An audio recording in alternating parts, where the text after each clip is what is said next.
Bonjour, morning brief du 5 avril 2024. Alors la bourse de Tunis reprend des couleurs et termine sur une note positive avec un Tun Index donc, qui aligne une hausse de 0,28%, portant ses gains annuels à 2,04%. Un Tun Index qui s'approche encore de la barre ou du seuil de 9000 points.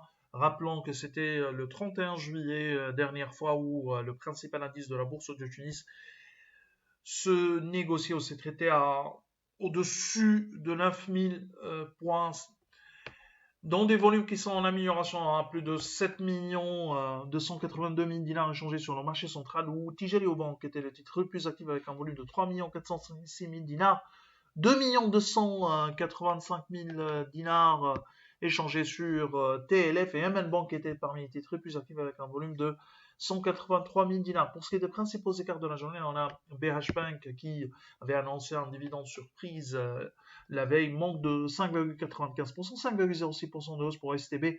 BNA prend 4,94%, Assurance Marabeya qui avance de 4,19% et ICF qui augmente de 3,92%. Côté baisse, on a BH Leasing qui recule de 4,33%, 4,08% de repli pour Gfilter, Sotema et devise de 3,97%, SIL abandonne 3,97%, et Electrostar qui recule de 3,77%.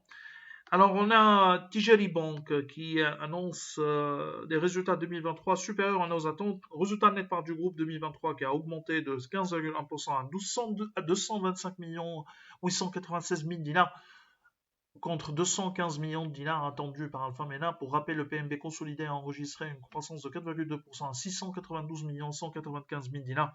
Cependant, le coefficient d'exploitation s'est dégradé de 143 points de base à 48,2%, alors que le coût du risque a reculé de 80,7%, s'est effondré à seulement 7 78 000 dinars.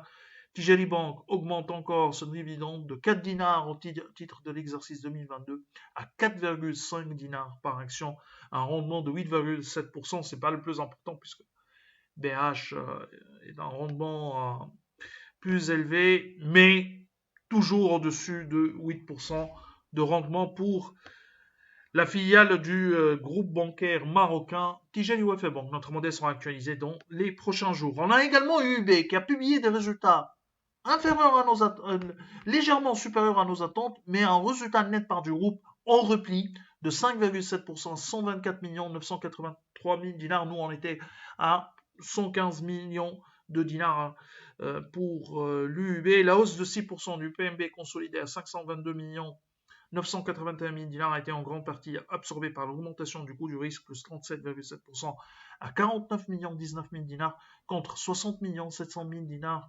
anticipé par Alpha Mena, et par la dégradation du coefficient d'exploitation plus 62 points de base en ligne avec nos attentes. En dépit de la baisse de son résultat net, UB propose une augmentation de son dividende de 800 000 par action au titre de 2022 à 850 000 par action. Notre modèle sera actualisé dans les prochains jours. C'est tout ce qu'on a pour ce matin. Nous vous remercions pour votre attention. On vous donne rendez-vous pour lundi prochain en vous souhaitant un bon week-end. Au revoir.